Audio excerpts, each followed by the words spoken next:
경제정책을 이끌어온 두 수장이 동시에 물러나게 되면서 정책 기조도 바뀌는 게 아니냐는 관측이 나오고 있습니다. 청와대 연결해서 자세한 소식 알아보도록 하겠습니다.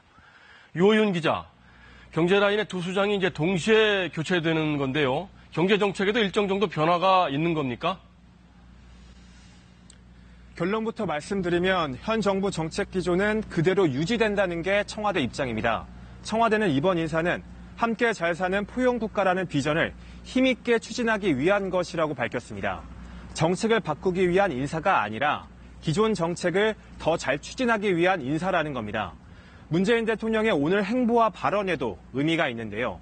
문 대통령은 오늘 인사 발표에 앞서 공정경제전략회의에 참석했는데 연설 내용 직접 들어보시죠.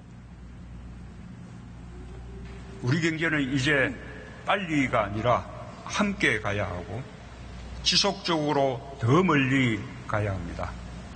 공정경제가 우리 경제의 뿌리가 되도록 함께 노력합시다.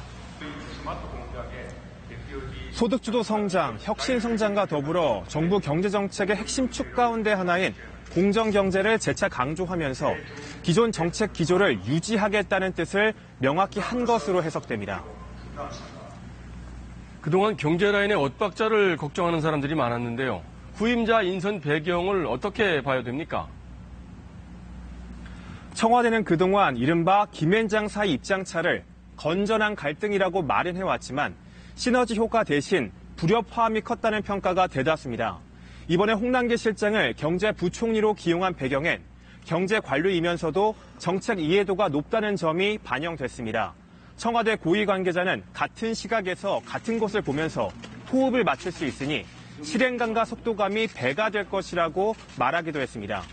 경제정책 운용을 경제부총리 원톱 체제로 개편한 것은 사실상 기존 투톱 체제 실패를 인정한 것으로 풀이됩니다. 홍 후보자가 풍부한 정책 현장 경험을 갖추고 있는 만큼 일자리 문제 등 실물 경제 주도권을 확실히 부여해 혼선 우려를 최소화하겠다는 뜻으로 보입니다. 지금까지 청와대에서 전해드렸습니다.